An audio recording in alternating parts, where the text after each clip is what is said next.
রোদে তো বাইক পুড়তেছে না, পুড়তেছে আমার কলিজা। বসে আছেন, আপনার বাইক কোথায়?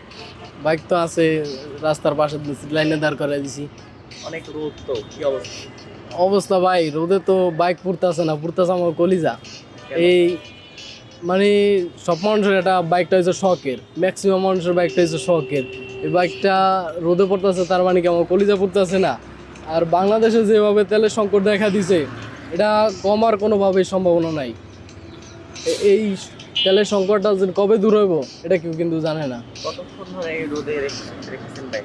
রোড তো উঠছে কেবল 7টার দিকে, কিন্তু আমি আসছি হলো যে ভোরবেলা।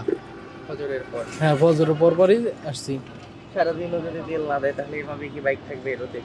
এটা আমাকে কিছু করার নেই, এ জায়গায় তো আর আমাকেও কিছু হাত নেই। আমাকেও ওই যদি আজকে না দেয় কালকে দেবো, কালকে না দেয় পরশু আইতে হইব, আমাকে মানে আসতে হইব, তেল তো আমাকে লাগবেই। এই কারণে আমাকে আসতে হইব।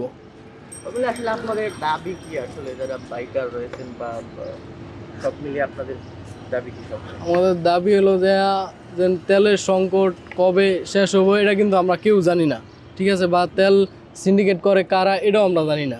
কিন্তু কথা হলো যে তেল কম দেখ বেশি দেখ, যাতে সবাই পায়, একটা রুলস অনুযায়ী মানে সবাই যে পায় এরকম সিস্টেম করুক।